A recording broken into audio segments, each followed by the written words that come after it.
నా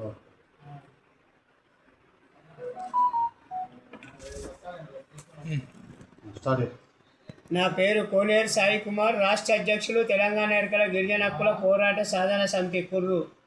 ఈరోజు నిజామాబాద్ జిల్లా కామారెడ్డి జిల్లా నుంచి గాంధారి మండల కేంద్రానికి చెందినటువంటి జిఎస్ సాయిలు గారిని తీసుకొని ఇక్కడికి రావడం జరిగింది. ఎస్సీ ఎస్టీ కమిషన్ చైర్మన్ అయినటువంటి బిక్కి వెంకటయ్య గారిని కలిసి మెమోరాండం సమర్పించడం జరిగింది.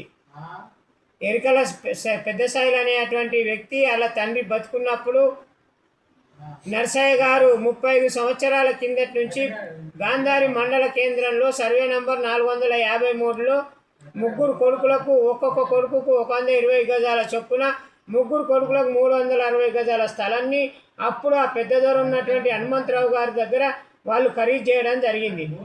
ఆ దుర్గానగర్ కాలనీ వీధిలో చుట్టుపక్కల ఏం లేనప్పుడు వాళ్ళు నివాసం ఉన్నారు. గుడిసె వేసుకొని టీన్ షెడ్ వేసుకొని నివసిస్తున్నారు.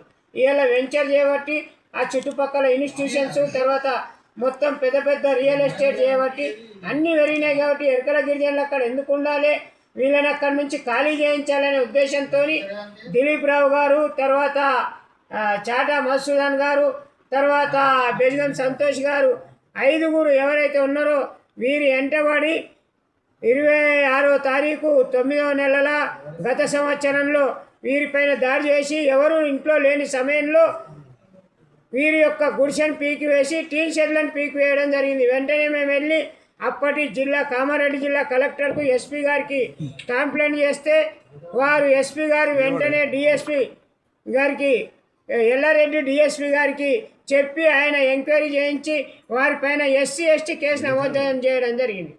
ఎస్సీ ఎస్టీ కేసు నమోదు చేసినా కూడా వాళ్ళు రిమాండ్ కాకుండా స్టేషన్ బెయిల్ తీసుకొని ఇవాళ మళ్ళీ 7-8 నెలలు వట్టిగా సైలెంట్గా ఊరుకొని మళ్ళీ ఎరకల పెద్ద సాయి ఇంటికి వెళ్ళి నువ్వు ఇక్కడి నుంచి ఖాళీ చేస్తావా లేదా అని బెదిరిస్తూ ఏదో కొన్ని డబ్బులు ఇస్తామని దౌర్జన్యం చేస్తూ కులం పేరుతో దూషించడం జరుగుతూ ఉన్నది.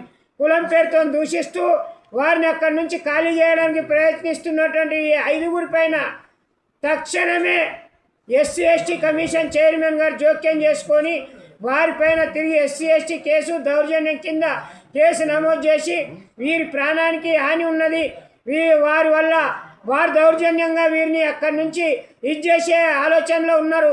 కాబట్టి ఉన్నవారు ఉన్న చోట, ఈ అగ్రవర్ణాలు ఉన్న చోట ఈ యొక్క గిరిజన వర్గాలకు తావు లేదా, బతుకు లేదా అని మేము ఇవాళ ఎరకల గిరిజన హక్కుల పోరాట సాధన సమితి తరఫున మేము సూటిగా ప్రశ్నిస్తున్నాం.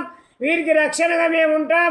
70 సంవత్సరాల ముసలాన్ని కూడా చూడకుండా వీళ్ళు దౌర్జన్యం చేశారు. ఇలాంటి ఘటనలు తెలంగాణ లోపల పునరావృతం కాకుండా రాష్ట్ర ముఖ్యమంత్రి యనమల రేవంత్ రెడ్డి గారికి, అదేవిధంగా పిసిసి అధ్యక్షులు మహేష్ కుమార్ గౌడ్ గారికి మేము ఈ సందర్భంగా పత్రికాముఖంగా విన్నపం చేయదలుచుకున్నాం. అయ్యా, ఎరకల గిరిజనుల మీద భౌతిక దాడులు జరుగుతూ ఉన్నాయి. ఎరకల గిరిజనులు ఇలా అభివృద్ధికి దూరంగా ఉన్నారు. ఇలా సామాజిక భద్రత కరువైంది. కాబట్టి తక్షణం ఎరకల గిరిజనులను ఆదుకోవాలి, వీరికి రక్షణ కల్పించాలి. వీరిపైన దౌర్జన్యం చేస్తున్నటువంటి వారిని ఇలా కఠిన చట్టాలు ఉపయోగించి వారిపైన శిక్షలు పడేటట్టు చర్యలు తీసుకోవాల్సిందిగా ఈరోజు పత్రికా విలేకరుల సమావేశంలో మీ ముందు మేము డిమాండ్ చేస్తూ ఉన్నాం. లేనట్లయితే తెలంగాణలోని ఎరకల గిరిజనులు, బీద బిక్కి బడుగు బలైన వర్గాలు అందరూ కూడా కలిసి అన్ని ప్రజా సంఘాలతో పెద్ద ఎత్తున ఉద్యమానికి సిద్ధంగా కావాల్సి వస్తుందని ముఖ్యమంత్రి గారు మా పట్ల దయ చూపి మా ఎరకల గిరిజనుల పైన జరుగుతున్న అత్యాచారాలని, దౌర్జన్యకాండను తక్షణమే ఆపాలని, తక్షణమే బాధితులకు న్యాయం చేయాలని, వారు ఆ స్థలంలో 30 సంవత్సరాలుగా నమ్ముకొని ఉంటున్నారు, వారిని కాపాడాలని, రక్షణ కల్పించాలని ఈ సందర్భంగా కోరుతున్నాం. జై ఏకలవ్య.